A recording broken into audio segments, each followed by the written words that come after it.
Olá a todos, boa noite.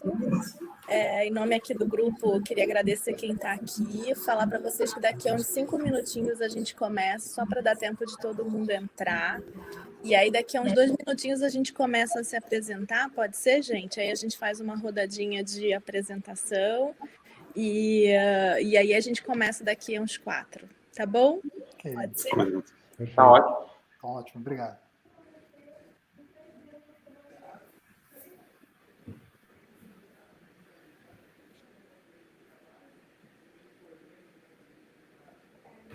Como a plataforma é nova, né? Eu acho que é legal todo mundo tá conseguindo entender como entra, enfim, só uns minutinhos. Tá ótimo. E hoje em dia, Marta, a gente sabe que os horários de trabalho aí acabam se estendendo, né? Então, às vezes precisa de uns minutinhos para terminar a última call, enfim. Exatamente. Já é o novo, né, Nicolas? É o novo. Acho que será por um bom tempo, né? Vamos começar, então, as apresentações. Eu acho que eu começo por mim e a gente vai passando, que aí dá os 2, 3 minutinhos que faltam, tá? Então, boa noite. Meu nome é Marta Oliveira, eu sou médica. Em algum momento eu fui pediatra, depois eu fiz saúde pública e depois tive mestrado em epidemia e doutorado em envelhecimento humano, que é a área que eu mais me dedico hoje. Trabalhei durante 15 anos na ANS, depois fui CEO da NAP, depois trabalhei um tempo como diretora de novos negócios na Quali Rede. Hoje tenho a minha própria empresa, que se chama Design em Saúde, que é uma empresa de consultoria. Enfim, estou trabalhando também muito com essa questão do envelhecimento, nessa área do envelhecimento. A gente depois fala um pouquinho sobre isso. Vou abrir para todo mundo começar a se apresentar.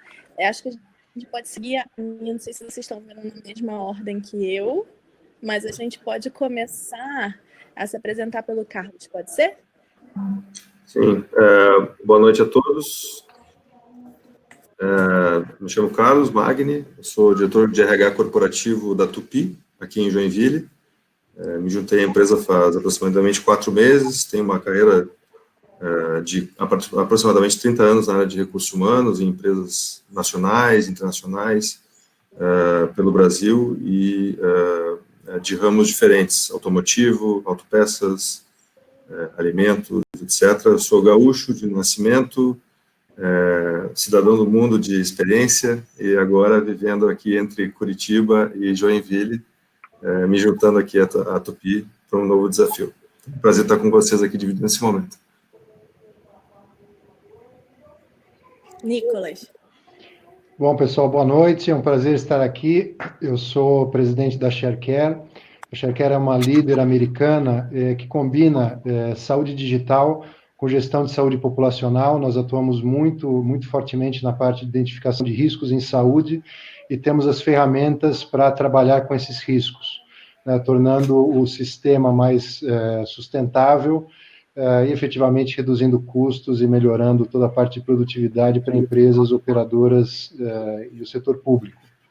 Então, é um prazer estar aqui. Eu sou engenheiro, né, mas como eu sou engenheiro de produção, mas eu comento que, né, eu tenho a pretensão de ser um engenheiro da saúde e espero aqui colaborar com os meus colegas aqui nesse webinar. Obrigada, Nicolas. Dionaldo, por favor. Olá, boa noite. Meu nome é Dionaldo, né? Eu sou atualmente CEO da Navita, uma empresa especializada em gestão de despesas de tecnologia e gestão de mobilidade, né? São temas que ficaram muito em evidência agora durante esse período de pandemia, né? Da crise que a gente está enfrentando. As áreas de tecnologia das empresas foram testadas aí ao seu limite para que as operações se mantivessem com o menor impacto possível, né? Então, mas antes de assumir a gestão da Navita, né, como CEO da Navita, eu trabalhei muitos anos na Neogrid, uma outra empresa de tecnologia, na qual eu tive a experiência de trabalhar não só no Brasil, mas nos Estados Unidos e na Europa também. E agora, retornando ao Brasil, assumi a Navita. E estou bastante contente pelo convite, muito obrigado aos organizadores, pela oportunidade de poder contribuir com um ângulo, né, uma visão nesse tema que eu acho super interessante que a gente vai discutir essa noite aqui. Rodrigo. Olá, pessoal, boa noite. Meu nome é Rodrigo Thanos, eu sou médico de formação e, como grande parte dos colegas, comecei trabalhando na assistência. Em 2012, fundei a Clínica Livon, que é uma clínica de especialidades de atenção primária. Desde o início, a gente tinha como a proposta levar uma coordenação, um alinhamento de cuidados. Esse foi ponto que a Livon colocou como diferencial para que a gente conseguisse achar um modelo assistencial que impactasse nos principais desafios no Brasil, e a partir do momento que a gente conseguiu validar algumas ações, a gente colocou um pouco de tecnologia desde o início para que a gente conseguisse mensurar as nossas ações, e isso foi uma experiência muito boa para mim, que fui aos poucos fazendo uma nova formação, que era uma formação em gestão de saúde, ligado à tecnologia, e hoje estou à frente, sou CEO do grupo da Livon Saúde, que é uma plataforma de saúde, como objetivo coordenar todas as ações assistenciais, porque esse é o nosso viés, levando o acesso presencial e digital para o maior número de pessoas possível. Esse é o desafio do grupo, e o momento se mostra como realmente uma necessidade para que haja uma propagação de novos modelos que visem atender um país como o nosso, né? Extremamente, uma área muito grande, população muito grande. Espero contribuir para essa discussão. Bom, gente, a gente já pode começar, a gente já tem bastante gente ligada. Eu queria pedir para as pessoas que estão aqui no ar com a gente, que se quiserem mandar pergunta, comentar alguma coisa, a gente está com o chat aberto aqui. É só vocês escreverem que a gente passa a pergunta para quem vocês direcionarem ou para todo mundo, e lembrar que é para a gente fazer uma coisa dinâmica, bacana, legal, com a participação de todo mundo. Então, para começar, eu também queria agradecer ao Rodrigo e ao Nicolas pelo convite para estar aqui hoje junto com vocês. Eu acho que o tema é super importante, não é à toa que a gente tem o Ronaldo e o Carlos aqui hoje, né? Como é que a gente faz agora nesse mundo de novo, que não está tão novo assim, mas que vão ter muitas mudanças, que a gente ainda não tem noção ainda de quais serão as mais importantes, mas como é que a gente faz para juntar prevenção, gestão de crônico, organização de cuidado, coordenação de cuidado, benefício saúde, tudo que a gente tem, saúde ocupacional, tudo que a gente precisa lidar dentro das empresas nesse novo cenário. Então, o nosso arcabouço é gigante de dúvidas, perguntas e angústias, e a gente está botando aqui muito um bate-papo bem aberto a todo mundo, para todo mundo participar, tá bom? Então, a ideia da gente é fazer 3 blocos de perguntas, onde todos vocês respondessem, e também dá tempo para o pessoal ir botando as perguntas ali e fazendo os questionamentos, tá? Então, o primeiro bloco de perguntas que eu queria passar para todo mundo é o seguinte: e aí, gente, qual o impacto que vocês estão vendo maior da Covid para a vida de vocês, dentro de cada uma das organizações? E como que vocês estão vendo isso no futuro? Assim, tá batendo assim e o resultado e o desfecho vai ser aquilo. Como que vocês estão vendo essa dinâmica? Como vocês estão se preparando? Como que os diferentes setores estão se organizando para isso? Vamos fazer um panorama mais macro? 5 minutinhos para cada um, depois a gente foca no nosso tema, que é a saúde, pode ser? Eu acho que está todo mundo doido para saber o que está rolando aí. Vou manter sempre a mesma ordem, gente, porque é a ordem que eu estou vendo aqui na minha tela, tá? Então, eu estou vendo o Carlos, depois eu vejo o Nicolas, o Dionaldo e o Rodrigo. Pode ser? Bora lá, Carlos. Bom, vamos lá, então. Sobre o que nós estamos vivendo, acho que é redundante dizer, mas é sempre bom dizer que a gente está vivendo uma coisa que para a nossa geração é inusitada, né? Então, a gente está lidando com o mundo VUCA na prática, né? Ou seja, alguma coisa que a gente não domina e a gente tem que se virar para tomar decisões em cima do que a gente não domina perfeitamente. Não que nós não dominemos aspectos de infectologia, de sanitarismo, nada disso. Nós temos excelentes profissionais nesse sentido e a gente está sendo bem assistido para fazer um bom trabalho nesse aspecto, mas o que a gente não dominava até pouco tempo é como trazer isso para o ambiente laboral, para um ambiente onde a gente tem gente que se reúne todos os dias com esse tipo de dificuldade que a atividade industrial, no nosso caso, ou qualquer outro tipo de atividade manual impõe. Então, a gente está tendo que aprender com o andar da carruagem. É isso que a gente tem praticado na sequência, não tentando tomar, em primeiro lugar, todas as decisões de uma vez só, elas são difíceis de tomar de uma vez só, e não, ao mesmo tempo, não se fechando para novas decisões que vão melhorando a situação. Acho que um ponto que passou a ser realidade para a gente passou a encarar isso com muita seriedade, foi que, assim, 2 pontos, na verdade, tá? Em primeiro lugar, que nunca foi tão importante a gente tratar o tema de saúde ocupacional, ou de saúde das pessoas. Esse é o primeiro ponto, que, para mim, é uma mudança de paradigma muito importante. O que até então podia ser um apêndice, podia ser tratado como, eventualmente, até, né, nada pessoal, mas um mal necessário nas empresas, hoje passa a ser a primeira linha, literalmente, que a gente trata diariamente aqui na empresa. Então, esse é um primeiro ponto de mudança de paradigma muito relevante. E o segundo ponto é que nós, pelo menos a forma como nós estamos encarando aqui, a gente passou a tratar o tema de prevenção, o tema de higiene pessoal, né, o tema de higiene como um todo, como um tema de segurança. Nós paramos de tratar isso como uma situação interessante e passamos a tratar como um tema de segurança. Então, na nossa pauta regular sobre temas de segurança, o tema higiene, prevenção, etc., passou a fazer parte da vida desses temas. Então, são primeiras mudanças que a gente vem encarando claramente no dia a dia. E, naturalmente, que a gente tem se adequado em termos de, como eu falei, de aprendizado, de ambiente de trabalho. A gente aprendeu que dá sim, nós somos de uma indústria mais tradicional, né, uma indústria pesada, em que o normal das pessoas é trabalhar pessoalmente, estar na empresa, e a gente passa a encarar uma possibilidade para pessoas, obviamente, que não fazem parte das equipes de fábrica, de que é possível, sim, trabalhar à distância. Isso exige outras competências, isso exige mais esforço em alguns aspectos, mas é possível, sim, a gente fazer um bom trabalho à distância para que a gente possa ter um ambiente seguro. E, como último ponto, assim, do que a gente vem vivendo, para passar a palavra para os colegas, assim, eu diria que um dos nossos maiores desafios, se já não era verdade antes, ele passou a ser verdade mais do que nunca, é transmitir segurança para quem está dentro, e tem que estar dentro da empresa, e para quem está fora da empresa também. De um lado, a segurança física, da saúde, da integridade da pessoa, né? E quem sou eu para falar de integridade diante de colegas doutores aí, né? Mas de integridade da pessoa, integridade física da pessoa, para passar segurança para a família dela, que ela está vindo para a empresa com segurança, ela vai sair daqui com segurança e vai chegar em casa dela com segurança. Esse é um grande desafio para a gente. E a outra é para passar segurança para quem está em casa, porque também está vivendo um momento de incerteza.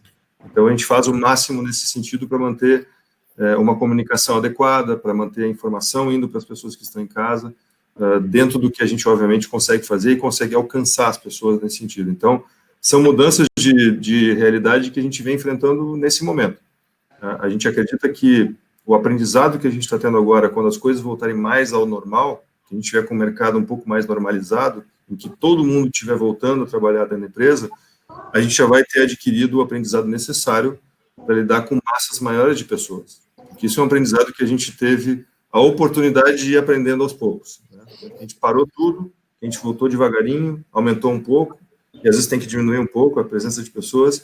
Quando a gente tiver todo mundo de volta aqui, que a gente está torcendo para que aconteça depois de amanhã, a gente já vai ter aprendido como lidar com essa situação, esses novos normais de cuidados que a gente tem com os funcionários da empresa.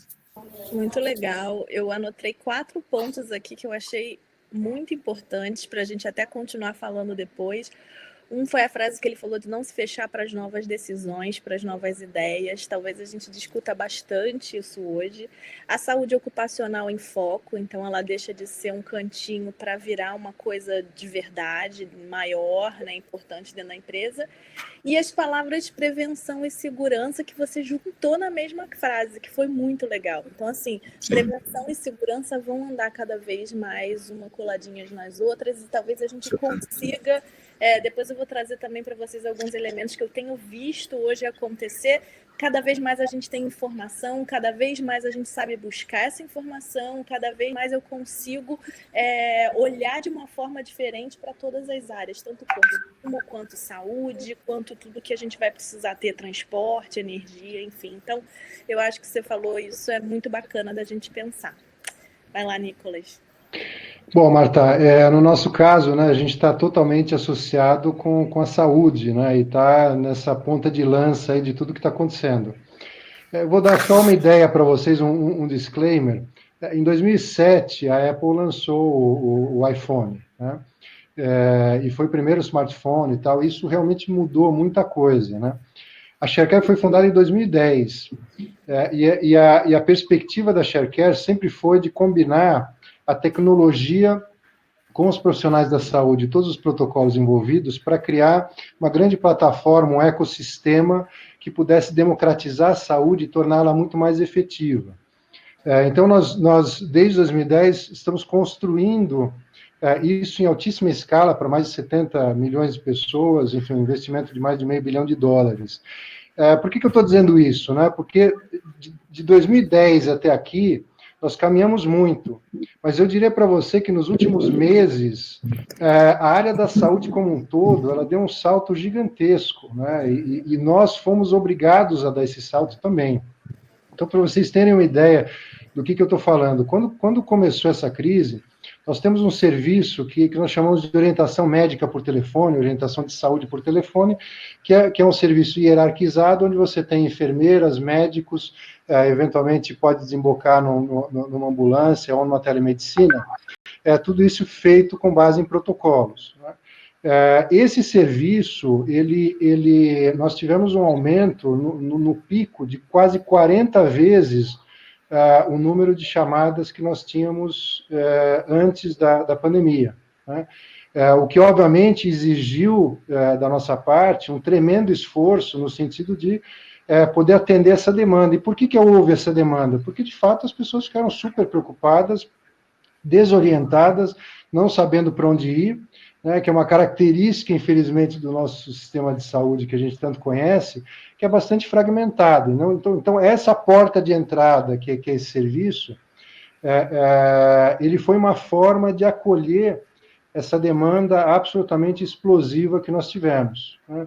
E todos os nossos números desde então aumentaram demais, né? Então, como eu comentei, para esse serviço nós tivemos aí mais de 700% mês a mês aí de aumento, mas nos outros serviços, nos programas clínicos que nós temos de crônicos, de coaching, de envelhecimento saudável, enfim, outros também tivemos um aumento expressivo, e tivemos que lançar várias soluções novas. Então, nós muito rapidamente, lançamos um programa de combate à Covid, que combina tecnologia para você fazer um mapeamento da sua população, em um acompanhamento específico, absolutamente coordenado, né, com um navegador clínico, com a possibilidade de telemedicina, enfim, algo bastante compreensivo para resolver os problemas das empresas, né?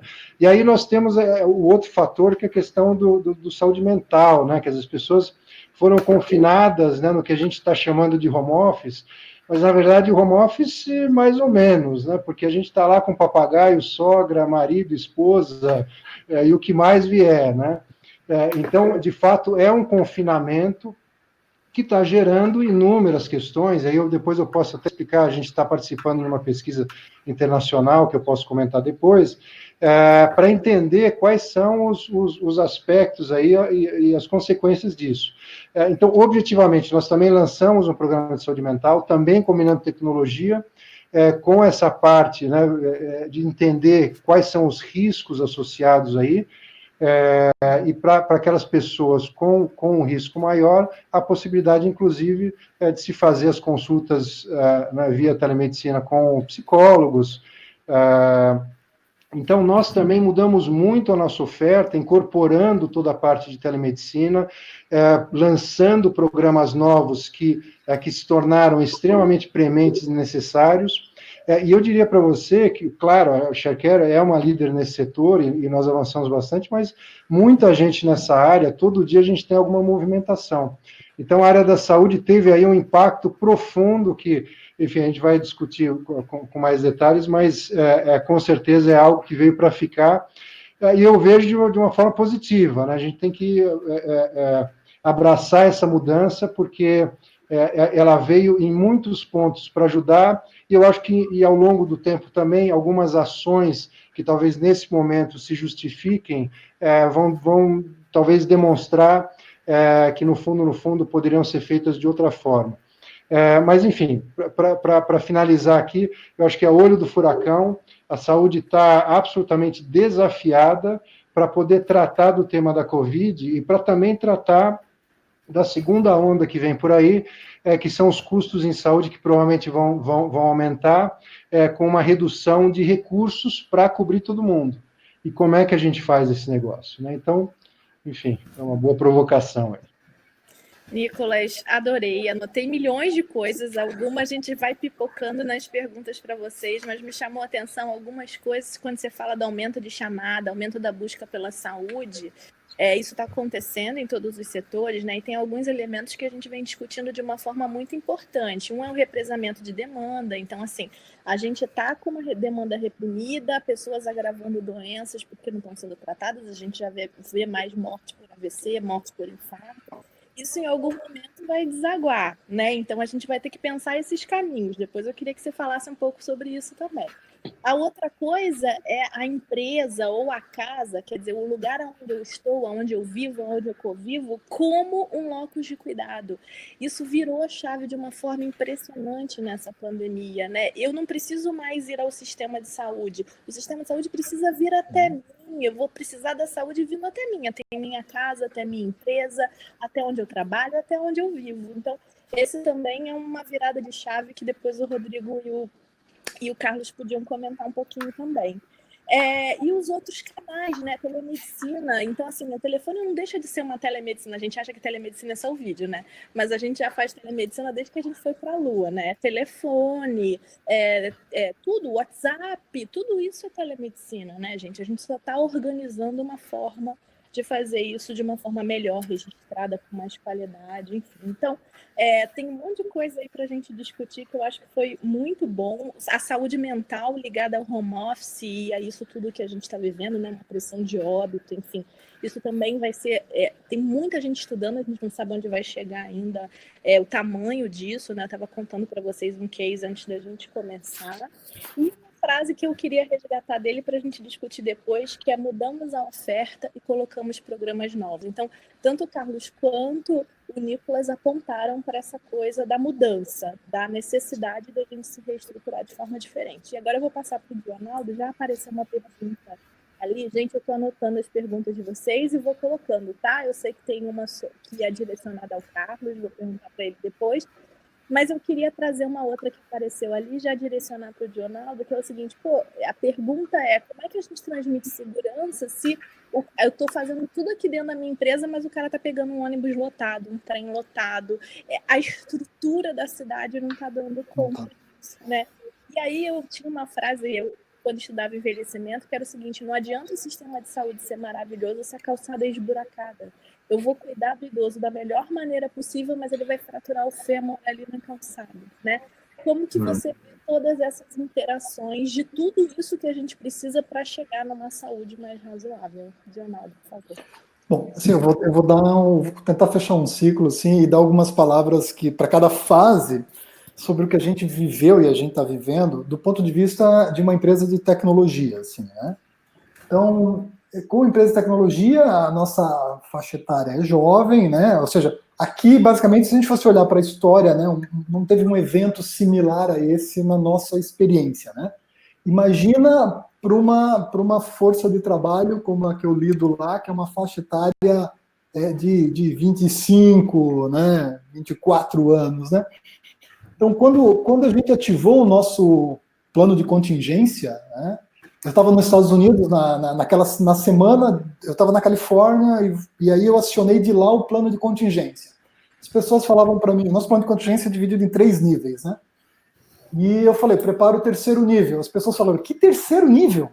Né? Porque tinha gente que nunca tinha visitado a página do 3º nível, né? Porque o pessoal estava acostumado com o protocolo de quando o alarme de incêndio toca, quando os servidores caem, quando a energia cai. Nunca, ninguém tinha chego na página, e aí, evacuação por tempo indeterminado. Né? E aí a gente executou o plano em 4 horas, meio que a forceps, assim. Felizmente o plano não estava só no papel, ele estava bem estruturado. Nós conseguimos colocar em 4 horas 150 pessoas em home office, e inclusive atentando para alguns detalhes que foram assim, surpresas para a gente, mas se mostraram rapidamente necessários. Né? Muita gente tem a estrutura do home office em casa, né? Mas tem muita gente que não tinha nem a cadeira, nem a mesa adequada para enfrentar uma jornada de trabalho. E a gente teve que deslocar fisicamente mobiliário, né? E aí eu lembro, então assim, a primeira fase eu chamo de ineditismo, era um negócio que a gente nunca tinha vivido, e eu lembro que a gente ainda se despediu no escritório falando assim, não, então mais ou menos aqui umas 3, 4 semanas a gente volta, né? Olha a ingenuidade, né? E aí a primeira fase era ineditismo, então tudo é inédito, né? Ir para casa trabalhar em home office é inédito, mandar alguém entregar uma mesa na casa de alguém era uma curtição, inédito, né? Fazer uma reunião com cachorro, gato no colo, fantástico, maravilhoso. Depois do tempo a ficha foi caindo, né? Foi caindo e a gente começou a entender essa nova rotina de trabalho. E aí, um ponto que a nossa gestora de pessoas, de gente, ela chamou a atenção, felizmente ela chamou a atenção para a gente num momento bem adequado. Que o nosso modelo de suportar a saúde dos colaboradores estava muito mais montado em cima de suportar o colaborador no momento de procedimento. Né? Então, ele tinha um episódio, ele tinha uma... E aí, a gente, basicamente, como uma ação corretiva, a gente achava na nossa humildade, a gente achava que não, estamos assistindo bem os colaboradores, né? E essa situação tem mostrado para a gente que o foco muda, né? De atacar o procedimento para atacar agora na prevenção. E um fator que a gente tem medido bastante no começo a gente incentivava, né? Uma das possibilidades da solução que a gente estava utilizando lá, que era o atendimento médico, né, à distância, como você disse, por várias plataformas, por WhatsApp, por celular e telefone, e a gente começou a incentivar o uso de psicólogos, incentivar o uso de profissionais, não para você atacar já o problema, né, mas atacar a prevenção, né, atacar a causa para prevenir um problema. E os números, eu até fiquei de trazer esses números, nós tivemos em algumas semanas, um aumento foi gradual de 20%, 30% e chegou a picos de 50% no uso desse tipo de atendimento, né, o que a gente está entendendo como preventivo. Né. Daí, então, assim, a gente está se adaptando mesmo. Né. E agora a gente já está olhando para o momento de voltar para os escritórios. Né, e aí a palavra que eu defino para esse voltar é confiança, Marta, porque... Quando a gente fala confiança, assim, a gente está preocupado com o protocolo de segurança, né, dentro da empresa, distanciamento, uso de EPIs, né, uso de material de higiene, isso é uma situação. Mas tem outros 2 pontos ainda, né, que é o monitorar, né, como manter isso, um monitoramento vivo, né, de prevenção das pessoas, e o segundo é uma revisão profunda de quem precisa, de fato, vir para o escritório. Né? Seja porque o serviço precisa ser executado no escritório, ou seja porque ele precisa, né, se sentir pertencente àquele grupo ali, e ele precisa ir ao escritório também, e a gente está entendendo isso, às vezes, como não só uma necessidade de execução do trabalho, mas uma necessidade de bem-estar do colaborador. Né? Então, a gente já separou os grupos que não podem vir ao escritório, porque são grupos de risco, os grupos que não podem vir ao escritório porque moram, dividem a casa com um grupo de risco, e daqueles colaboradores que precisam vir para executar alguma tarefa, mas mesmo assim a gente ainda está redistribuindo em calendários que eles não precisem estar o tempo todo mais no escritório. Né? Então, foi do ineditismo aí à confiança, são os momentos que a gente viveu aí até tá vivendo até agora, né?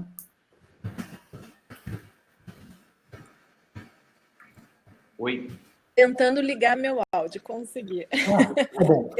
É isso mesmo, acho que a gente ainda. Aí talvez a gente ainda passe por outras etapas, né, Dionaldo, que a gente nem sabe ainda as etapas que a gente vai passar, né? Então, eu gosto muito dessa coisa do processo de inovação, de você tentar antecipar cenários. Isso é o que eu gosto de fazer, é o que eu gosto de estudar. Mas a maior parte da população se sente muito insegura com isso, né? Insegura por mil motivos, insegura por sua vida, insegura por seu trabalho, insegura pelo futuro. Então, assim, a gente também orientar isso que você fez, né, para gerar confiança, para chegar na calma e para chegar naquele lugar. Então, algumas coisas que você falou foi muito legal, que assim, a gente está preparado para uma coisa sempre proforme, a gente nunca acha que vai chegar àquela realidade. Isso na saúde é muito concreto. Então, tem assuntos que a gente está discutindo aqui hoje que eu discuto há 15 anos, né?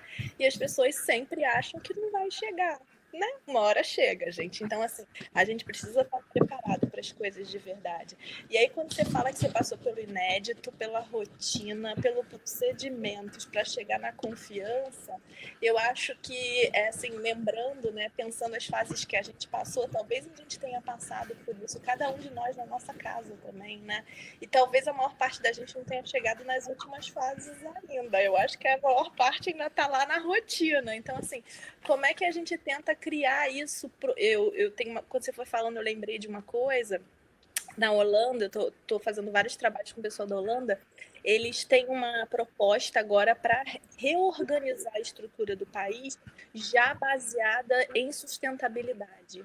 Então, eles trouxeram uma teoria de Oxford, que é aquela teoria Dunnett, tem livros em português, né, sobre economia Dunnett e tal, tem TED Talks maravilhosos, e eles de verdade estão tentando implementar isso no país para reconstruir o país a partir da sustentabilidade. Então, assim, será que não é hora da gente também dar um estalo e a gente tentar mudar tudo, né? A gente tentar se reconstruir de uma outra forma? E aí eu vou para o Rodrigo para ele explicar um pouquinho na visão dele o que aconteceu, mas trazendo uma frase que eu pego dos três, assim, será que a gente começou a perceber que gestão de saúde não é gestão de doença? Será que a gente começou a enxergar um pouquinho isso? Fala lá, Rodrigo. Eu vou desligar aqui para não ter ruído, se eu demorar a voltar, eu estou tentando ligar o áudio. Tá ótimo. Então, vamos lá. Eu acho que, principalmente quando você tem um front, uma característica na tua empresa, no grupo que você coordena, do ponto de vista, um front muito assistencial, esse é o core da nossa empresa, né? Somos uma plataforma, mas o core dela é um core muito assistencial, e você vê uma epidemia que nasceu no país mais populoso do mundo, que foi a China. Ou seja, basicamente uma pandemia, uma epidemia continental. E então, no início de janeiro, o grupo já começou aquele friozinho na barriga, falamos, bom, eu acho que mudanças virão, e essas mudanças no curto prazo, justamente por ter iniciado na China. E um ponto importante é que a gente já vivenciava desafios prévios. A epidemia seria um desafio que iria sobrepor um sistema de saúde já em colapso. Quando a gente fala em colapso do sistema de saúde, a gente tinha um sistema de saúde, tanto público, quanto suplementar, quanto privado, com custos crescentes, sem com que houvesse o acompanhamento do desfecho, do resultado que importa para as pessoas. Esse era o grande problema e desafio que a gente já vivenciava sem epidemia. E isso trouxe uma grande preocupação para o grupo, que estava vivenciando um cenário de tentar buscar novos produtos, ofertas e novos modelos assistenciais que envolva tecnologia para chegar na casa das pessoas, mas que a gente tinha um problema regulatório até então. A assistência à saúde, que é basicamente hoje o termo mais genérico, a telemedicina, ela já vivenciava um cenário regulatório muito problemático no Brasil. A gente não poderia fazer isso, né? A gente teve um projeto de lei que foi homologado e revogado 45 dias após, em 2018. Então, você imagina o desafio que a gente teve?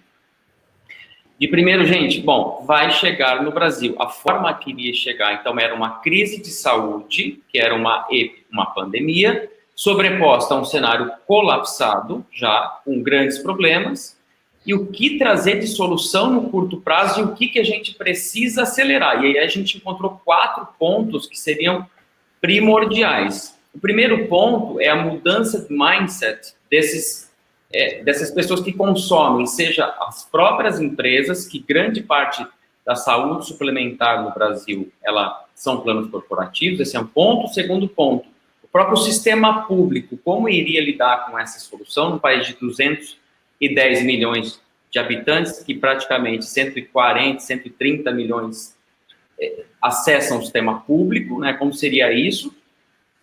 Como conhecer essa população o mais rápido possível, o nível de risco que ela tem, a faixa etária, as doenças prévias, como coordenar esse cuidado, né? E, ao mesmo tempo, fazendo isso de uma forma muito rápida, né, muito escalável, e aí o conceito de plataforma, ele começou a ser muito confundido, tanto para quem comprava, entre aspas, este serviço, mas para aqueles incumbentes que esperavam por esta oportunidade, não a pandemia como todo, mas um evento que fizesse um desarranjo em todo esse ecossistema. Então, aí começa a vir para o Brasil muitas empresas de tecnologia ou empresas que estavam aqui entrando com softwares, né? E eu acho que isso é um ponto que a gente precisa contextualizar, porque plataforma, ela não é simplesmente somente um software, né? Então, a plataforma, ela é um modelo que envolve metodologia, processo, pessoas e uma estrutura que visa entrega de valor. Entrega de valor em saúde é uma equação simples de entender, fácil e completamente complexa de aplicar na prática. Ou seja, ela tem que entregar desfecho clínico pelo menor custo possível, né? Então, esse foi o desafio que o grupo vivenciou. A gente teve trabalhos contínuos desde o início, na verdade, de janeiro, prevendo um cenário de desarranjo, não com a intensidade que isso ninguém acho que imaginava, mas você imagina o desafio que a gente vivenciou, tendo que deixar muita coisa que já tinha um pipe roadmap mais longo, mas a gente precisou encurtar tudo isso, né? E sempre buscando como conseguir entregar a mesma qualidade e a mesma preocupação assistencial para pessoas que estariam desamparadas, né? Como coordenar tudo isso. Então, o desafio foi muito grande mesmo. Muito bom, Rodrigo. Eu anotei aqui algumas coisas para a gente. Estou anotando coisas para a gente já discutindo, tá? Mas um colocou que o sistema de saúde ele já estava em colapso, e aí, assim, a gente tem que lembrar um pouquinho do que a gente acabou de viver, né, gente? Na saúde suplementar, a gente acabou de sair de uma crise, né? Nem tinha saído de verdade, né? Porque a expectativa era que 2019 começasse a sair de verdade dessa crise e a gente entrou num platô. Então, a gente já tinha vivido um momento de downgrade, então quem podia já tinha feito o tal do downgrade, a gente já tinha menos dinheiro no setor como um todo, porque se eu tinha X planos A, B, C, D, e agora eu tenho outros com menor valor, o setor como um todo já tinha tido um impacto financeiro, né, tanto para prestador quanto para as próprias operadoras. Então, a gente já estava num momento onde 3 mil pessoas tinham saído, não tinham voltado ainda, a gente já estava num momento delicado, né? E aí a gente entra nesse momento agora de total incerteza. O que vai acontecer, né? As pessoas vão continuar conseguindo honrar lá com as mensalidades, as empresas vão quebrar e vão deixar de oferecer o benefício. Como que o SUS totalmente sufocado, pensa no SUS agora, uma parada que deu para a epidemia, né, para o tratamento das pessoas com Covid, toda a fila, que a gente não consegue nem medir a fila. Como é que isso vai ser no futuro, né? O Rodrigo falou de desfecho, que também é uma coisa que a gente pode falar depois. E ele falou da plataforma, e algumas coisas no Brasil viram uma palavra que todo mundo sai usando, né? Por exemplo, eu amo humanização, só que eu não posso usar, porque senão você desvirtua toda a conversa que você está tendo, porque as pessoas usam a palavra de uma forma maluca. E aí, plataforma no Brasil virou uma coisa desse tipo, né? Todo mundo queria ser a primeira Oscar Health do Brasil, né? Isso todos vocês já ouviram isso. Então, que a gente lida com essas novidades de verdade, mostrando para quem está consumindo isso que uma coisa é diferente da outra. Como é que a gente demonstra qualidade e valor naquele serviço. E aí, eu vou passar depois para o falar disso tudo, para o Carlos uma pergunta que veio para ele e a gente já vai entrar no próximo tema. A pergunta que veio, Carlos, acho que você consegue ler também, é como que a Tupi está se preparando para um possível retorno da atividade, com esse problema nos contatos de funcionários e familiares, evitar idas e vindas na quarentena e quais as ferramentas e processos vocês estão usando. E aí, você vai responder essa pergunta e a gente já vai entrar no segundo tema, que é como, de verdade, depois de tantos anos discutindo, a gente concilia e a gente agrega, junta, reformata o ocupacional com benefício saúde. Não dá mais, né? Chegou no limite. A gente vinha suportando isso, de, eu tenho um ocupacional para garantir uma lei e eu tenho benefício saúde para outros motivos. Não dá mais para a gente conviver com essa ambiguidade, com essa dicotomia. E aí, como que é o próximo passo para a gente ir conciliando essas duas coisas? Bom, legal. Assim, antes de mais nada, sobre a pergunta que surgiu, eu acho que ela é primordial, né? E, assim, a primeira mensagem que eu gostaria de deixar, assim, para todo mundo, sem exceção, a primeira ação que qualquer empresa tem que fazer é comunicar, a segunda ação é comunicar e a terceira ação é comunicar. A gente tem que comunicar intensamente e incessantemente, até porque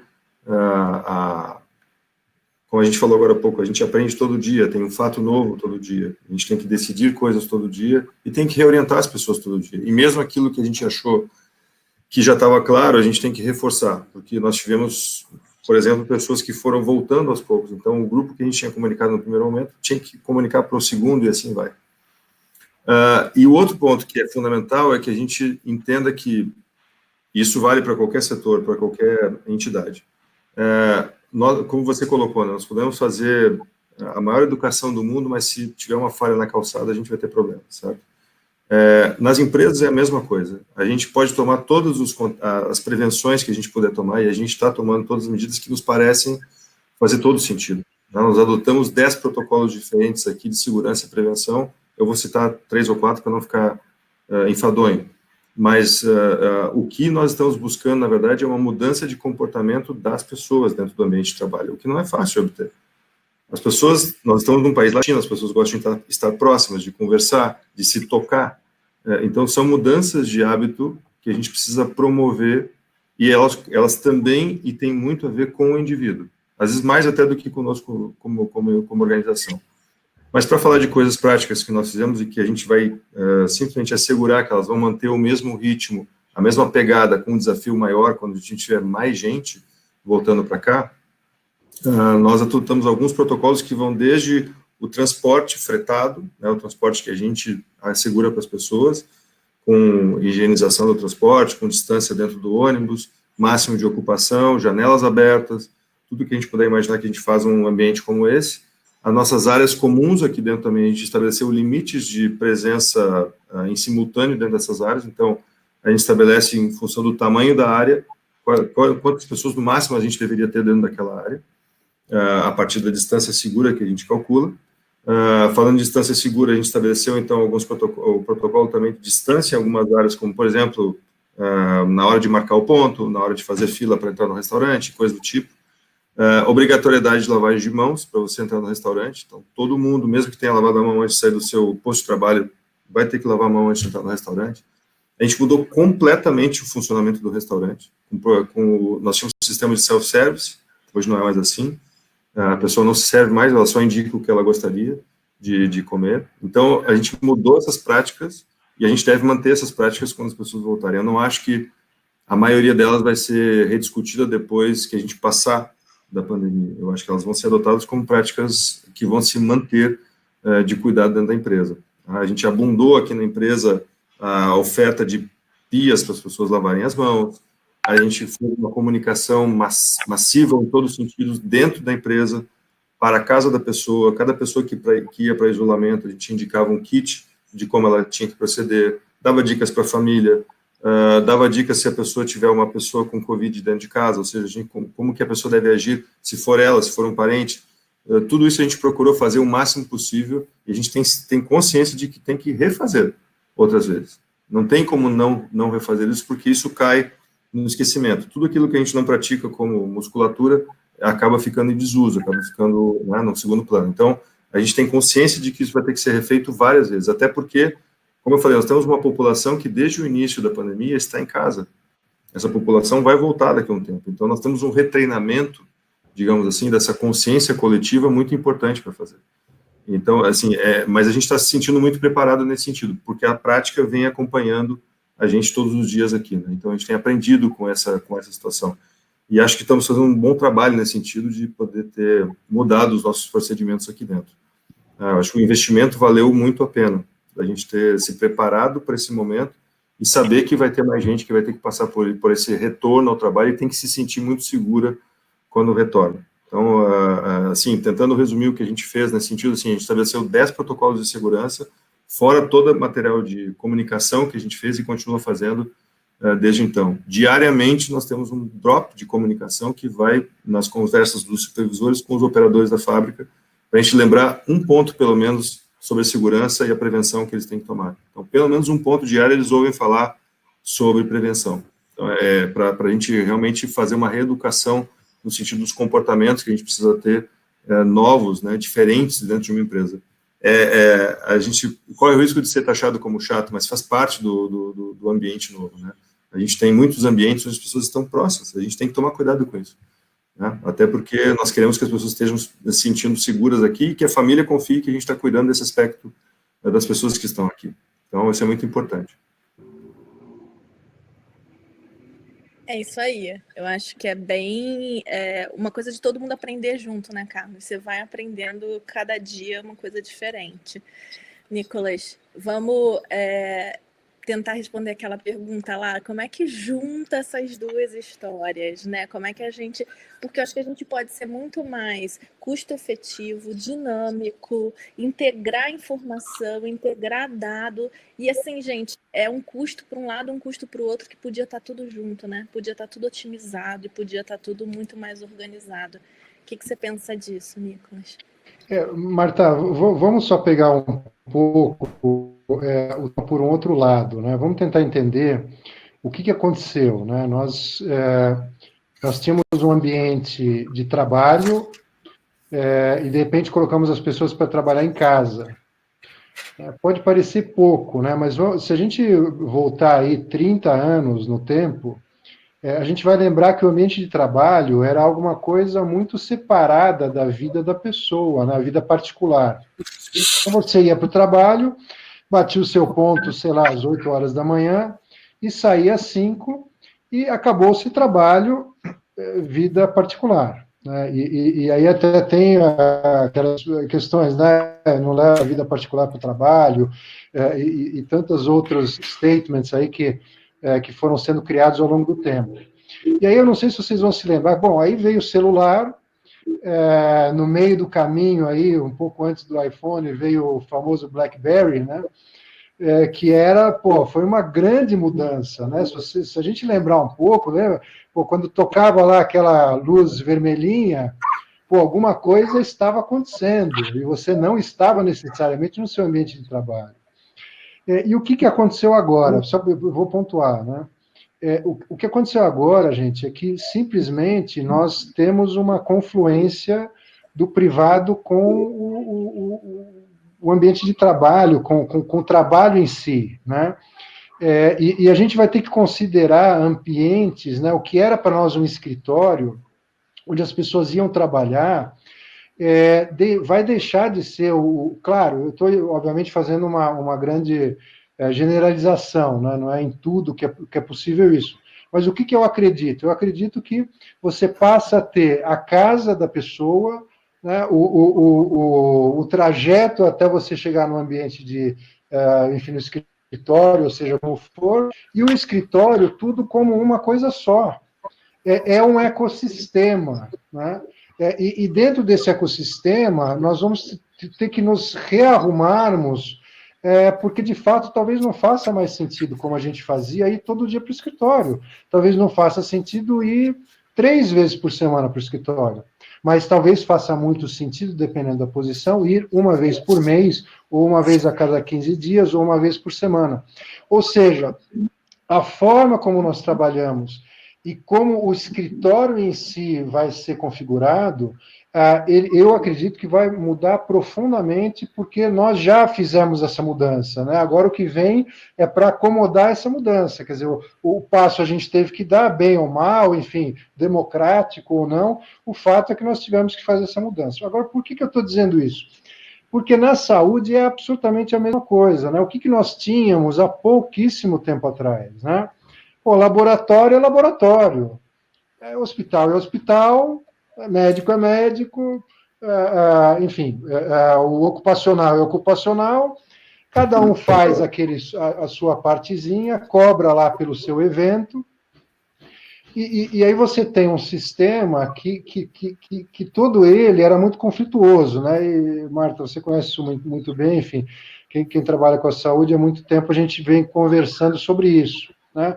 Sistema fragmentado, em geral, com incentivos que são contrários uns aos outros, né? Então, muito pouca confiança,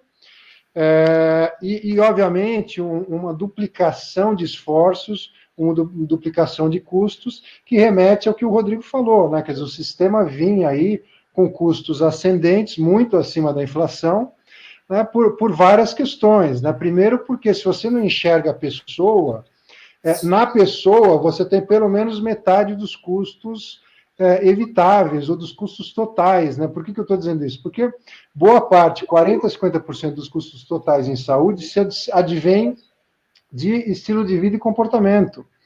E aí você tem outros 20% a 30% que estão associados com perdas, ineficiências, enfim, duplicidades e até fraudes, né? Então, quando a gente coloca essas duas coisas, claramente você percebe o que nós tínhamos antes e o que a gente passa a ter agora, né? Então, muito bem, o que nós tínhamos antes era tudo isso, né? Quer dizer, um sistema fragmentado, custa muito caro, em certo sentido já colapsado em vários pontos, com algumas ilhas de excelência, mas agora nós passamos a ter a grande possibilidade, que você comentou mesmo, que a saúde vem à pessoa. A pessoa, ela, de certa forma, passa a ser um protagonista, e o sistema como um todo vai servir essa pessoa, né? E quando a gente faz isso, o que isso significa? Isso significa que aqueles players que estavam muito apartados, eles não têm mais como ficar apartados, eles vão ter que participar do jogo, né? E esse jogo ele vai se configurar em grandes plataformas que vão buscar muito essa confluência da tecnologia, né, da interação digital, da captura de dados, enfim, de eu poder trabalhar de uma forma muito massificada, em larga escala, mas para dar uma personalização de tudo aquilo que nós vamos oferecer para aquele indivíduo, né? E os players, eles têm que se juntar, eles vão ter que se integrar, eles vão ter que trabalhar. E o que a gente vai ter? A gente vai ter algumas grandes plataformas que vão permitir com que a pessoa se sinta acolhida, né? E aí, remetendo à questão do Rodrigo, né? Nós tivemos várias mudanças no sentido de adoção de novas vias, e a telemedicina veio, e ela é muito bem-vinda, né? Ela mexe, obviamente, com o sistema, ela é muito bem-vinda. Mas ela, por si só, não resolve o problema do sistema de saúde, né? Porque o fato de o médico não ter mais uma consulta presencial e ter uma consulta por vídeo, ou enfim, como você mesmo comentou, por WhatsApp, ou por seja qual for a forma, o canal, isso não vai mudar o sistema, isso ajuda a mudar o sistema, mas o que realmente vai mudar o sistema é que a gente tem que entender o seguinte: o ocupacional não vai ficar mais apartado, porque não faz o menor sentido ele ficar apartado, né? E assim como nós temos todos os demais players que vão ter que se unir e trocar informações em prol daquela pessoa lá na ponta. Se nós conseguimos fazer com que o risco dessa pessoa, ao longo do tempo, seja reduzido, a gente privilegie saúde, a gente vai conseguir fazer um sistema que custa pouco para muitos, né? Nós ainda estamos bastante longe disso, né? Agora, no que eu acredito, Marta? Eu acredito que é o que você comentou, a prevenção, ela veio para ficar também, quer dizer, é um tema importantíssimo dentro dessa sustentabilidade.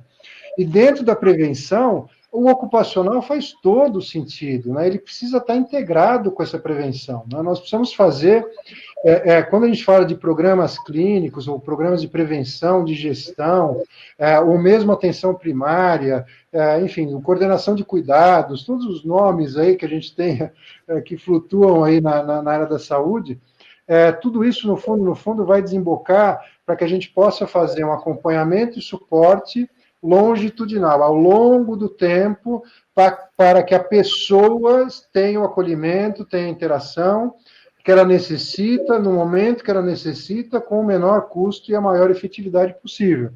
E isso só será possível através dessas grandes plataformas, que talvez eu vou um passo além, que vão, na verdade, o que eu já chamo de ecossistemas, né? Que serão alguns ecossistemas, não serão muitos, né? Que vão competir entre si. É uma mudança radical em todos os sentidos, em tudo aquilo que a gente viu até agora. Então, mais ou menos, eu sei que eu estou sendo um pouco, talvez, amplo no meu ponto de vista, mas eu acredito que vai ser por aí, mas grandes Não, mudanças. foi ótimo. Eu gosto de pensar que a gente tem uma oportunidade. Então, a gente está vivendo um momento ruim, gente. Mais de, né, quantas mil pessoas mortas, com expectativa de que esses óbitos aumentem. É um momento tenso, as pessoas estão nervosas, então é um momento ruim. Então, assim, eu gosto de pensar que se a gente puder usar esse momento para acelerar as coisas que a gente vinha postergando, pelo menos a gente tem um benefício disso tudo, né? Então, eu gosto de pensar como o Nicolas também. Eu acho que a gente vinha falando, agora foi a hora.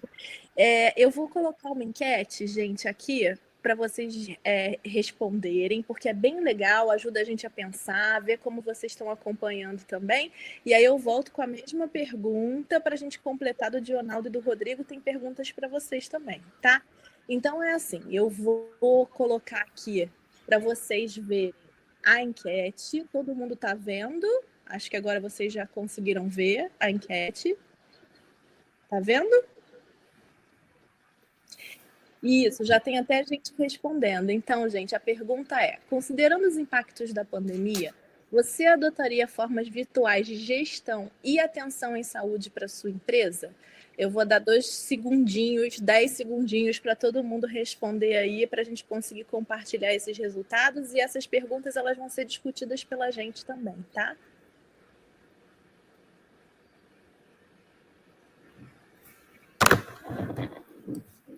Foi? Mais um minuto, mais um segundinho.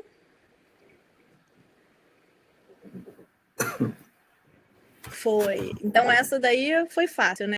Todo mundo, acho que a gente está contaminado, hein? A gente fez aquela seleção, assim, absurda, um 100%. Viés de seleção, né? A gente não seria aprovado em nenhum trial, mas a gente conseguiu reunir aqui pessoas que apostam na mesma coisa que a gente, né? Eu vou botar mais uma pergunta e aí a gente vai continuar aqui com o pessoal respondendo, tá? Agora será possível manter os benefícios da saúde pós-pandemia na sua empresa?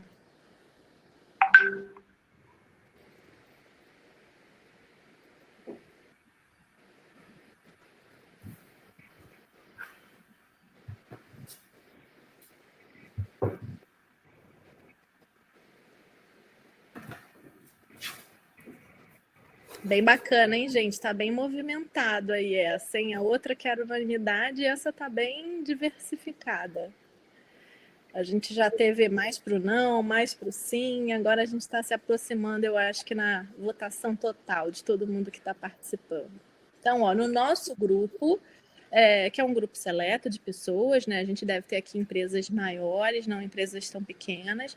A gente vê que 90% diz que vai conseguir manter o benefício, mas que 9% não vai conseguir manter esse benefício. Se a gente replicar isso para a população geral, já é um número impactante demais, né? A gente estava aqui chegando exatamente nesse número antes da conversa, né? 10% foi o número que a gente conversou, e aqui na nossa enquete a gente chegou em 9%. Então, talvez a gente esteja rodando de verdade em torno desse número. Bom, vamos lá, vamos continuar então. Vou pedir então para o Dionaldo fazer as considerações dele com relação a esse tema, saúde ocupacional, junto com benefício saúde, e você pode comentar também os resultados aqui da nossa enquete, porque eu acho que tem a ver um pouquinho com o que você vai falar. Bom, acho que sim, essa questão de integrar, né, eu preciso fazer um caminho, desconstruir para construir de novo, pelo menos para poder botar em ordem o meu raciocínio, assim, né. No mundo de tecnologia, principalmente, que eu venho e que eu trabalho há muitos anos, a gente já vinha muito habituado com o conceito de que o futuro, ele não estava pré-determinado, né, que a gente precisava moldar o futuro, né. São todas essas coisas que circundam aí, por exemplo, a indústria 4.0, digitalização das empresas, tudo isso no nosso contexto, quem trabalha com tecnologia já sabe que no horizonte de 4, 5 anos, o futuro está indeterminado, né? Principalmente quando a gente fala de mercado de trabalho, de postos de trabalho, né? Hoje em dia você vem de situações aí onde um carro autônomo era um negócio impensado, hoje em dia já está aí batendo na nossa porta, né? Já tem varejos fazendo entregas com carro autônomo nos Estados Unidos, na Europa e tal. Então, por que eu faço essa desconstrução primeiro? Assim, o futuro já estava meio que incerto. Acho que o Covid veio para dar uma acelerada no futuro, né? Ele veio e falou: o que vocês estavam pensando em fazer em 10 anos, vocês têm 2 anos para fazer. E tchau, é isso aí, né? Então, até tem uma piada no nosso segmento que é assim, né? Quem mais está influenciando a digitalização, né? É o CTO, é o Corona. O Corona que está mais influenciando, né? E aí, a gente hoje tem uma situação que a gente tem milhares de pessoas num regime de home office, mas a gente sabe que elas estão num momento contingenciado, elas estão forçadas àquilo. Já tem estudos que mostram que, em países ricos, somente 1/3 da força de trabalho vai permanecer em home office, né? Com a opção de home office. 2/3 vão voltar para as ruas, vão voltar para o seu ambiente físico, porque não tem como ela operar em home office por muito tempo. Então, assim, e mesmo quem vai para home office ainda tem um sentido lá de não querer perder o seu valor social, o seu valor econômico, que é o estar presente, às vezes, no escritório, né? Então, é aquela questão que o Nicolas comentou, você vai ficar uma vez por mês no escritório, 2 vezes por semana, não sei, mas vai precisar. Tanto essa força de trabalho que obrigatoriamente vai ter que ir para campo, quanto a força de trabalho que pode optar para o home office ou escritório, vai chegar no momento ali que ela precisa, sim ou sim, se expor com segurança a um risco. E eu acho que daí é muito cruel o governo deixar isso na mão apenas da iniciativa privada, apenas na mão das pessoas, né? Veja o esforço ali que o Carlos comentou, né? A empresa indo lança por recursos de vou colocar só 15, 20 pessoas no ônibus, vou trabalhar com espaçamento de 3 metros, vou servir empratado e não self-service, mas isso tudo ainda vai ser, como isso vai se acomodar, né, nessa sociedade? Então, assim, deixar isso só na iniciativa privada, pode ser que a gente tenha uma discussão lá na frente, como você colocou, né, Marta, tem uma fila do SUS para a gente resolver, tem doenças reprimidas aí que a gente vai ter que tratar, e tem questões econômicas que a gente vai ter que lidar muito brevemente. E aí é o momento em que eu começo a trazer para a tua resposta para a tua pergunta, Marta, que é a seguinte: jamais acho que a gente deveria entrar na discussão economia e vidas. Vida é economia, a economia vive de vidas. Né? Mas o custo de isolar as pessoas, mas as inúmeras mortes que a gente teve, qual é o custo econômico também, social, pessoas, né, que se perderam aí, né? Então, é uma discussão tola querer comparar a economia com vida. É uma coisa muito única, né?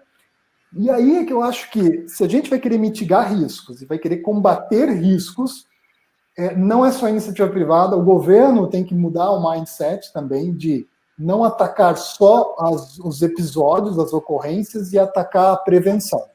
E eu acho que tecnologia pode baratear esse investimento do governo, ou investimento também das iniciativas privadas. Hoje, você investir numa saúde preventiva, investir na prevenção é muito mais barato no médio e longo prazo do que investir do que ter que gastar na correção.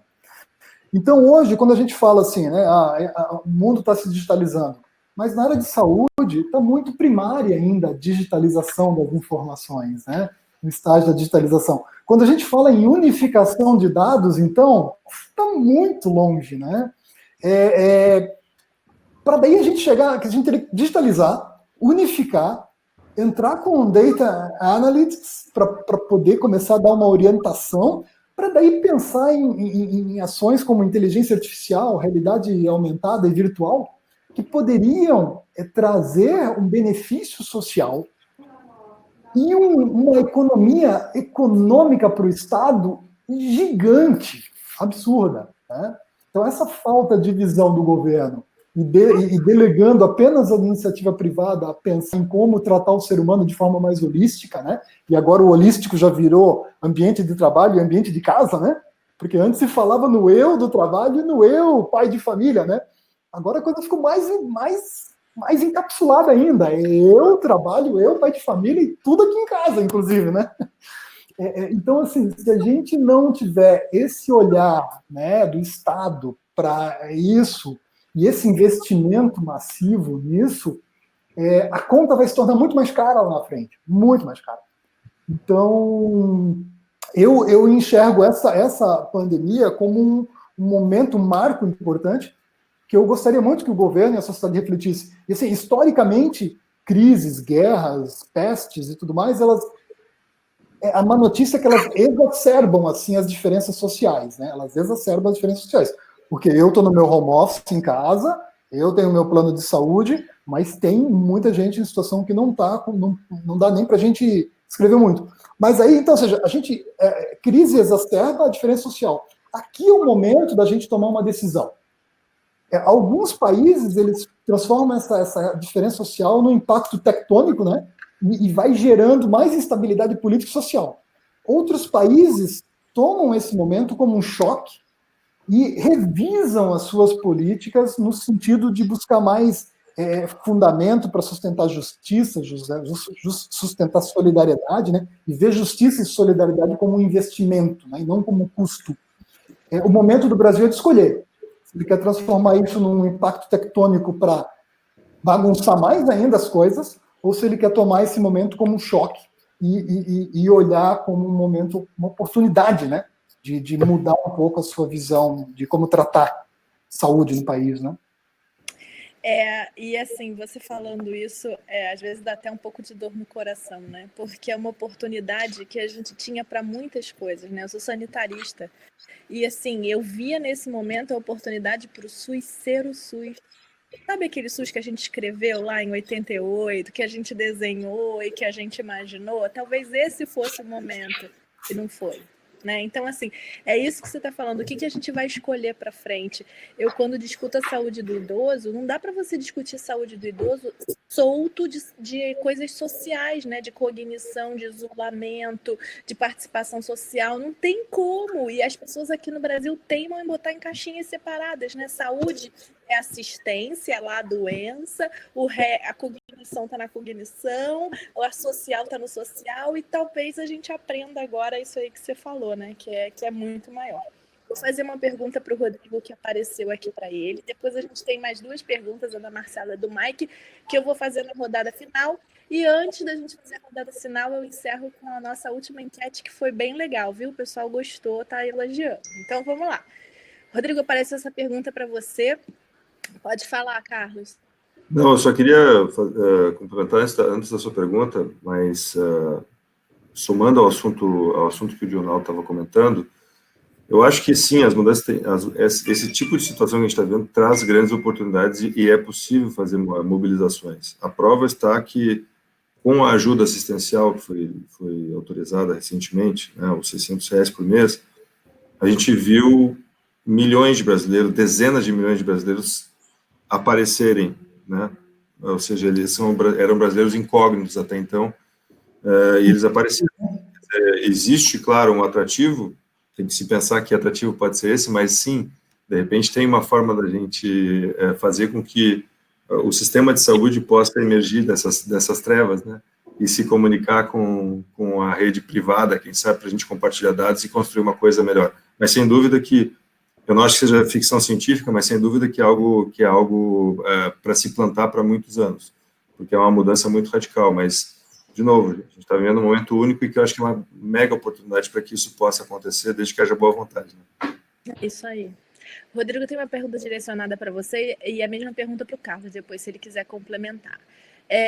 Na questão de gestão de saúde em geral, quando falamos de empresas como a Tupi, por exemplo, onde se aplicam metodologias de gestão direcionadas para uma massa de pessoas concentradas, as pessoas estão ali, você tem uma expectativa de resultados, mas quando você fala de uma massa alocada em centenas de várias empresas pequenas, que você não tem um engajamento, você não tem uma organização, né?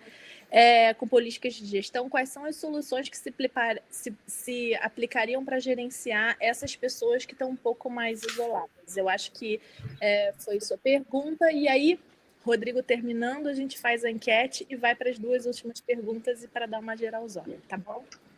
Tá ótimo, vamos lá. Eu acho que essa capilarização é comum, inclusive em algumas grandes empresas, que existem unidades operacionais em diversas praças, seja Brasil, América Latina ou até no outro continente. E como a gente levar uma assistência baseada em valor, entregando desfecho por um custo acessível. Só existe uma forma, a tecnologia. E essa tecnologia, eu cito uma frase, talvez algumas pessoas possam entender que eu vou apimentar muito a discussão, mas quando a gente fala simplesmente em levar teleconsulta, gente, se for simplesmente um fragmento, se isso não tiver uma integralização de contexto ou de ecossistema, simplesmente isso vai aumentar o custo e foge à proposta de valor. Quando a gente fala em levar assistência digital, assistência remota, que a gente, sim, já faz isso hoje, né? A gente atende empresas, por exemplo, que tem 100 unidades em todo o Brasil. Então, a única forma de fazer uma coordenação com a mentalidade em ecossistema é levando uma assistência digital e construindo o que a gente chama de pontos de acesso. Esses pontos de acesso, eles são digitais e podem ser presenciais, porque em determinado momento existe sim o ponto de contato de pessoas com laboratórios, com pronto atendimentos e hospitais. E esse é um ponto importante em que a gente já vai colher num curtíssimo prazo. Vocês podem ter certeza, porque eu acho que esses novos players, ou até incumbentes que gostam desse desarranjo para aplicar novas modalidades, o nosso modelo no Brasil, ele é muito hospitalocêntrico. As pessoas querem resolver tudo no hospital. 2 pontos muito problemáticos aí e que agora o Covid deixou isso muito exposto. Ele não traz o desfecho que as pessoas precisam para aquele momento. O hospital, atuando também como um fragmento, não tendo essa integralização da informação que o Dionaldo comentou, que o Nicolas comentou, e que o Carlos colocou como um grande desafio, é simplesmente mais um fragmento que custa e a pessoa vai com uma dor de cabeça ou ela vai com uma tosse e aquilo é tratado pontualmente. Isso, dentro de um hospital, custa muito caro, é pouco resolutivo e não traz valor para a saúde. Tá? Então, num curto prazo, vocês podem ter certeza que a assistência digital vai, sim, reduzir custos se pensar em ecossistema deshospitalizando as pessoas. Não faz sentido eu ter uma dor de cabeça e ir para o hospital imediato. Envolve uma mudança cultural, sim, mas a gente já vem percebendo que agora o medo das pessoas em estarem em unidades assistenciais com grandes aglomerações por questão da epidemia, os hospitais, eles tiveram uma redução de 40%, 50% ou até 60%, principalmente os hospitais privados, porque realmente ele não é resolutivo. Então, quando você tem grandes ou pequenas e médias empresas capilarizadas, sim, tecnologia, que integre um ecossistema e que entregue uma solução integral, vai poder tratar pessoas, vai poder prevenir doenças, vai poder coordenar os cuidados e vai trazer para essas empresas e até às vezes para o próprio governo algo que falta, que é gestão de saúde populacional. Conheça as suas vidas, coordene os cuidados dessas pessoas, né? E aí nós voltamos a ter um foco em valor que simplesmente era uma questão filosófica. Era uma questão pouco aplicável, era uma questão que simplesmente vinha para ganhar pauta num cenário comercial, mas que poucos tinham interesse de fazer. A gente pensa em ecossistema de saúde, nós temos instituições assistenciais, prestadores, reguladores, fontes pagadoras, operadoras seguradoras, a própria indústria farmacêutica, quem tinha interesse em entregar uma saúde com base em valor. Essa é uma questão que a gente tem que resolver. E agora, toda essa incumbência, não achem que o cenário não vai mudar. O boot no computador foi dado. O restabelecimento não vai ser como era previamente. Uma saúde com custos incontroláveis, no modelo hospitalocêntrico, sem foco em valor e sem conhecer a população. Então, basicamente, eu acho que é isso. A assistência digital, sim, é uma realidade, desde que inserida num ecossistema integral. Se me permite, eu vou tentar fazer um jogo de palavras aqui, que a gente ouve bastante, né? Mas talvez, Rodrigo, a questão da saúde, com esse fato novo que a gente gerou agora, seja uma das grandes aplicações imediatas do Physital, né? Que é o físico mais o digital. Pode ser que seja uma das grandes aplicações que a gente vai ter no curtíssimo prazo para o Physital. Mais do que em outras indústrias, como a gente estava imaginando até pouco tempo, quem sabe isso vai ser um grande acelerador para a área de saúde adotar o Physital. Tem muita coisa que a gente vai poder fazer usando um smartphone, ou usando algum mecanismo que a gente possa usar em casa e que, como você falou, meça a pressão, a temperatura, sei lá o quê. Tem tanto aplicativo que são espetaculares, que são lançados, e que a gente nem sonha, né, e que vão logo estar aí para a gente, ou alguns até certamente já estão, né, à disposição para poder permitir que a gente não saia de casa ou da empresa e possa ser atendido por um profissional. Sem dúvida. Vocês gostam dessa coisa da futurologia da saúde? Há algum tempo eu já acompanho alguns futurologistas da saúde, eles se intitulam assim mesmo. Um deles é Joe Flowers, se vocês quiserem acompanhar, é muito bacana, adoro, uma pessoa maravilhosa. E muito tempo, gente, o primeiro livro dele já tem mais de 10 anos. Há muito tempo ele já fala disso, né? De como a gente pode transformar qualquer ambiente em ambiente de cuidado e que, inclusive, as UTIs podem estar grudadas no nosso corpo. A gente não precisa mais daquele ambiente que a gente está acostumado. Então, é isso. A gente estava achando que era tudo Jetsons, mas, na verdade, não. Eu vou botar aqui a última perguntinha para vocês e aí a gente está chegando ao fim. Eu vou fazer 2 perguntas bem curtinhas e queria que vocês respondessem também de uma forma bem curtinha para a gente conseguir chegar no horário, tá? A nossa próxima enquete é essa daqui, ó. Teremos as mudanças na saúde que a gente passou aqui essa última hora, 15 minutos, discutindo no próximo ano? O que vocês acham, gente? Vocês acham que vai ser rápido? Vocês acham que vai ser mais lento? Vocês acham que tem a condição disso acontecer de uma forma bacana? O que vocês acham? Que a gente já vai conseguir colocar isso em prática. Posso começar? Eu pensei que tinha ordem. Não sei. A enquete. Olha que legal, essa é a enquete. Ah, é verdade. Bom. Muito bom, gente, muito bom. Olha, eu também estou otimista, igual o povo aqui está otimista. Tem mudança por aí. Não tenho a menor dúvida disso. Acho que parou, vou encerrar. E a gente vai para o próximo bloco, último bloquinho. Eu vou ler 2 perguntas aqui que mandaram, uma da Marcela e uma do Mike. E eu vou fazer a minha e a a consolidar isso tudo em alguns minutinhos para cada um para encerrar, tá? A Marcela pergunta como vocês mudaram os serviços de gerenciamento de crônico nesse cenário de epidemia, onde essa população tem um risco maior, e como vocês estão evoluindo para acomodar essas pessoas numa volta segura ao trabalho. Acho que vocês já passaram por cima de vários desses elementos, mas se vocês quiserem pincelar mais alguma coisa.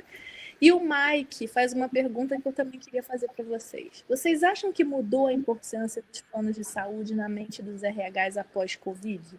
Eles são mais importantes, menos importantes, e eu vou colocar uma terceira pergunta aqui, ou eles já não dão conta mais das necessidades de vocês?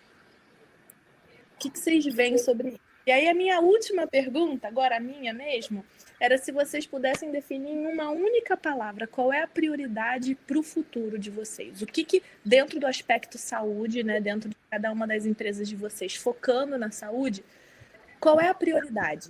É custo? É resultado? É mudança? É inovação? Qual é a prioridade para o próximo ano com relação à saúde? Vamos lá fazer a última rodada? A gente começa então com o Carlos, a gente tem 2, 3 minutinhos para cada um. Bom, sobre crônicos, nós adotamos um protocolo também, é um deles, que desde o primeiro momento que a gente começou a entender o que estava acontecendo, nós colocamos os crônicos, no mínimo, a trabalhar de casa, eventualmente estão em layoff temporário, tá? Ou seja, as pessoas estão em casa, e a gente sempre fez a recomendação que ficassem em casa o máximo possível. Esse é o primeiro ponto. E mesmo agora que a gente teria até a permissão de trazer os crônicos de volta, porque não existe mais uma proibição que teve no início, a gente está optando por não trazê-los, porque a gente entende que nós não passamos pelo pior da pandemia nesse momento, a gente ainda prefere a segurança de não trazê-los. Com relação ao plano de saúde, já vou emendar aqui, com relação ao plano de saúde, talvez seja um pouco cedo para responder, mas sem ficar em cima do muro, assim, eu tenderia a dizer que eu atribuo a mesma importância. Eu acho que a gente vai ter usos diferentes do plano de saúde, tá? Talvez o uso mais à distância, com preocupações diferentes, com tratamentos diferentes que vão se acelerar, contrariamente a outros que a gente não tinha até então, mas a gente mantém, por enquanto, a mesma importância, a gente atribui a mesma importância, mas eu acho que o modelo deles vai mudar muito. Eu não sei dizer como que vai mudar, porque eu não sou especialista da área, mas eu acho que o modelo deles vai mudar muito, e a gente vai precisar dessa mudança de modelo, com certeza, até para fazer jus àquela mudança de cenário que a gente estava falando agora há pouco. Se ficar do mesmo jeito, atrapalha. Então, também vai ter que se adaptar a esse novo mundo que a gente estava falando agora. E, claro, como indústria, plano de saúde para a gente sempre tem um fator importante, que é a balança, né? Aqui eu vou ficar em cima do muro, a balança entre custo e benefício. Não tem como a gente não olhar para isso. A gente tem uma massa muito grande de pessoas, então a gente olha o melhor serviço pelo custo, claro, mais competitivo, por isso que medicina de grupo é uma coisa que importa para a gente, sem dúvida, porque a gente consegue equilibrar pessoas que estão com uso maior no dado momento, pessoas que usam pouco, a gente vai equilibrando a balança para ter um custo competitivo para a empresa. Então, sim, custo-benefício é uma expressão que vai combinar daqui. E qual é a sua palavra para o futuro? A palavra para o futuro... o futuro está muito incerto, mas eu acho que a palavra para o futuro, antes de mais nada, é segurança. Se eu tiver segurança, a gente se sentir seguro e confiante. Boa. Nicolas. Bom, vamos lá, Marta. Eu vou inverter um pouquinho, porque como nós somos provedores, eu acho mais fácil falar como provedor nesse caso, né? Então, por exemplo, para nós atuamos muito com crônicos idosos, né? Então, nós fizemos toda uma atuação muito forte nos últimos meses, são 60 e tantos mil contatos, onde nós fizemos literalmente mapeamentos para verificar para crônicos e idosos, que são grupos de risco bastante acentuados, qual que era o risco em relação à Covid. Né? Então, a gente ajudou aí muitas operadoras e empresas nesse sentido de verificar riscos e poder dar o acolhimento necessário para aquelas pessoas que teriam um risco maior. Em termos estatísticos, só para contar um pouquinho para vocês, a gente, vou arredondar os números, nós tivemos aí cerca de 4 a 5% das pessoas que nós identificamos com algum risco leve, moderado ou até mais grave em relação à Covid. Curiosamente, o número de testes baixíssimo, né, é irrisório, o percentual, né, chega a cerca de 0,20, 0,30, enfim, no máximo 0,50, 0,5% da população que já fez algum tipo de teste, né? Então, a gente tem aí uma defasagem incrível. Então, é nesse sentido que a gente está ajudando para que, obviamente, esses grupos de risco possam ser suportados e a gente possa entender a dinâmica que eles estão enfrentando. Em termos da atuação do plano de saúde, eu diria para você que o plano de saúde, ele tem, como para todos nós aqui na área da saúde, ele tem uma ameaça e tem uma oportunidade, né? ou são ameaças e oportunidades. E eu acho que, assim, a gente vai ter dos dois lados, né? Aqueles que provavelmente vão se sentir muito ameaçados e talvez não vão conseguir reagir, e talvez daqui a alguns anos não existam, mas, por outro lado, nós com certeza teremos outras operadoras que vão enxergar a oportunidade, ou já vem trabalhando nesse sentido, que é um sentido mais ou menos, como você comentou no começo, né, Oscar Health, né, quer dizer, você vai precisar, como operadora, entrar mais nessa questão de entender os riscos em saúde da sua população, entender melhor a sua população, e trabalhar para que esses riscos se reduzam e o custo se reduza. E nós temos várias operadoras que têm aí, muitas vezes, centenas de milhões ou bilhões de faturamento, mas sinistros também nessa mesma ordem de grandeza. Ou seja, existe um campo muito grande para se atuar. Como eu comentei, 40% a 50% dos custos em saúde são devido a eventos evitáveis, né? Que estão diretamente associados a comportamento, estilo de vida das pessoas, né? Outros 20% a 30% com toda essa parte de coordenação de cuidado, perdas, ineficiências. Então, nós temos aí em conjunto, eu acho que uma grande oportunidade, né, para aqueles que realmente quiserem enfrentá-la, porque não é fácil, né? No papel, eu acho que, Marta, acho que você vai concordar comigo, em 5 slides a gente resolve todos os problemas da saúde, tá certo? Moleza, né?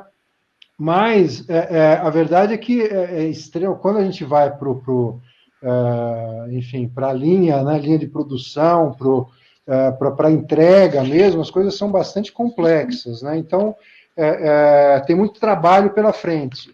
E aí é uma combinação, como eu já mencionei, de muita tecnologia, muito dado, com muito protocolo e ação humana ainda, né? Toda uma combinação dessas coisas todas, né?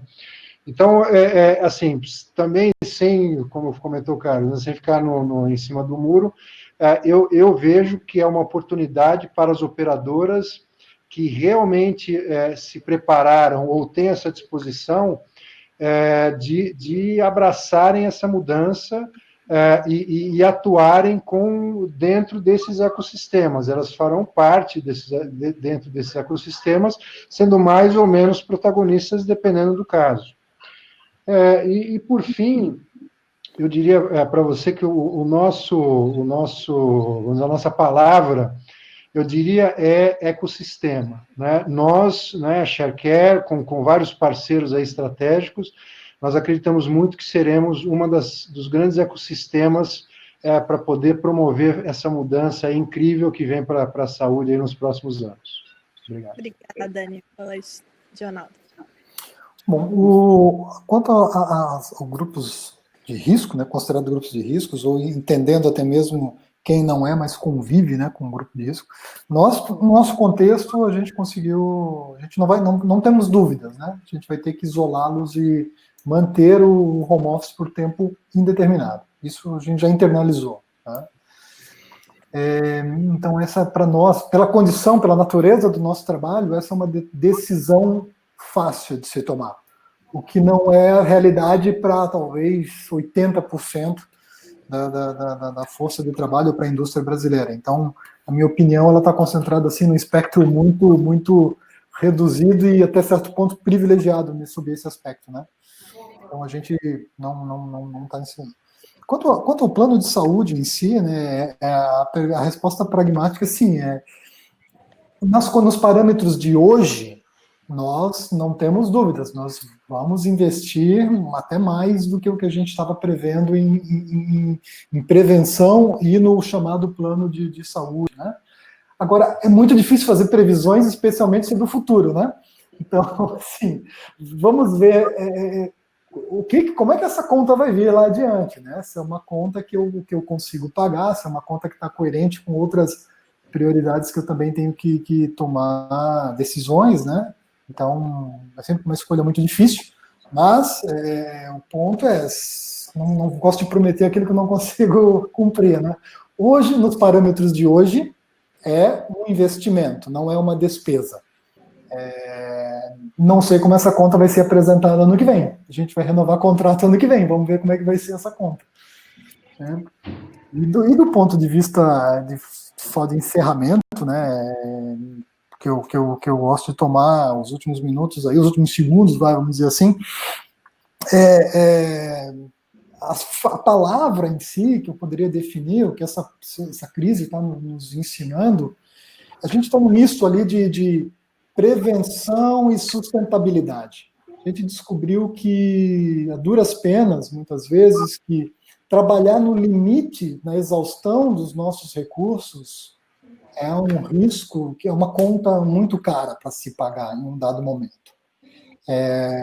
Você precisa criar uma folga, você precisa criar o que a gente está nominando como sustentabilidade. Para o nosso negócio ser sustentável, nós precisamos trabalhar com uma folga em todos os aspectos, desde caixa, que é o mais fácil da gente medir, mas na utilização, na exaustão dos recursos da empresa como um todo, e na utilização das competências profissionais, porque a exaustão leva a um momento que, às vezes, se você cruza aquela linha, você não consegue mais voltar. Então, você precisa trabalhar com uma capacidade protetiva em todos os recursos. É isso que essa pandemia tem nos ensinado. Todas as áreas onde a gente conseguiu manter uma capacidade protetiva e não exaurir os nossos recursos são as áreas que estão conseguindo passar pela crise com menos arranhão. Todas aquelas áreas em que a gente tentou ser, vamos ser o popstar do Vale do Silício, vamos apertar o acelerador aqui, ó. Veio a crise, até brinquei com o Rodrigo outro dia, né?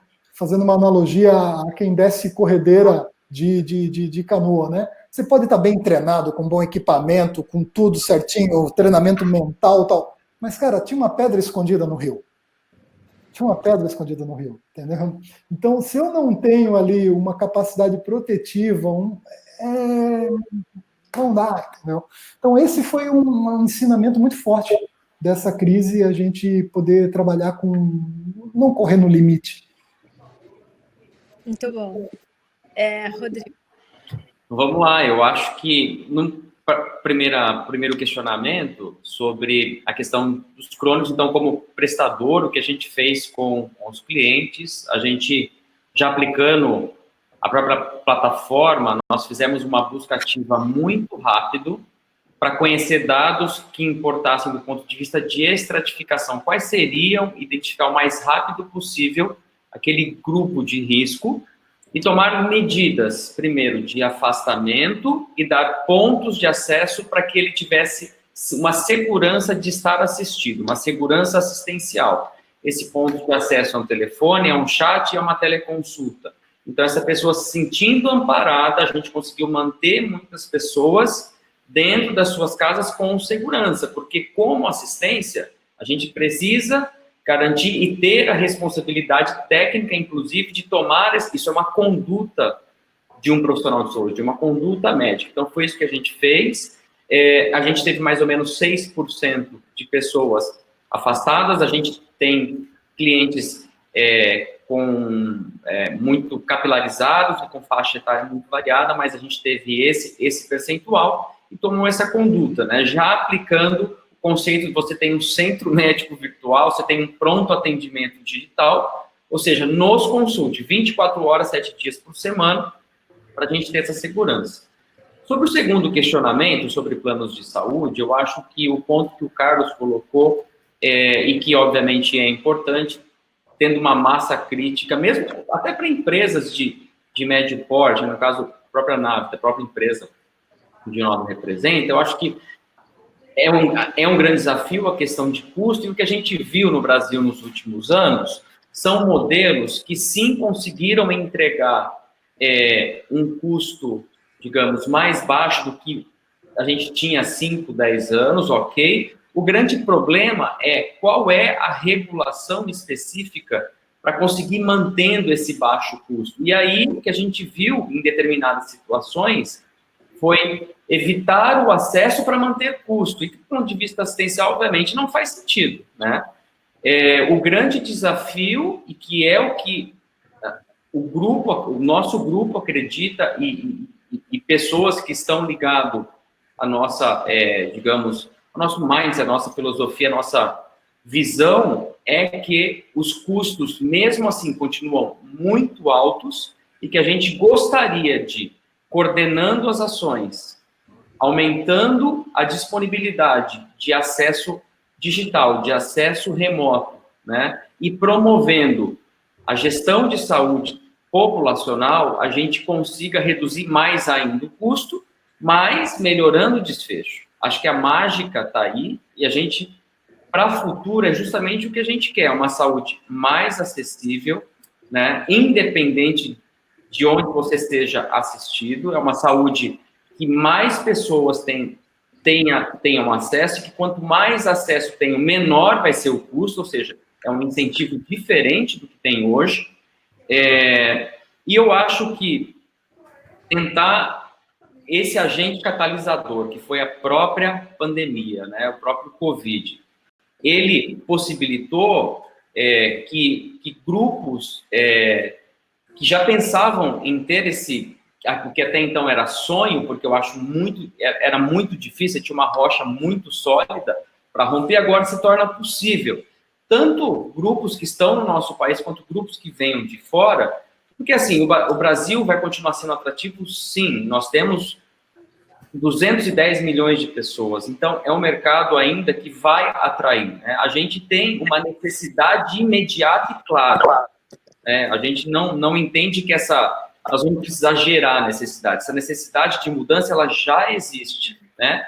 E eu também vejo que nós temos, sim, empreendedores e muitas iniciativas que querem transformar. Nós temos muita capacidade. Eu sempre converso com a Marta, de vez em quando eu chamo de skill. Nós temos muito skill daqui dentro, a gente tem muita habilidade e capacidade, e põe resiliência nisso. O Brasil não é para amadores, a gente entende que eu não sei, eu vislumbro, a gente viu nos últimos anos o nível de empresas que surgiram no país nos últimos 5 anos, os modelos, ou seja, não vislumbrar com tudo que está acontecendo, né, e acreditar que o Brasil não funciona, não acredito. Acho que aqui existem empreendedores fantásticos, com iniciativas e com muita força de vontade mesmo para poder mudar o cenário. É isso que a gente está enxergando. Então, o futuro é uma saúde mais acessível, mais digna e com mais resultado que confortem as famílias.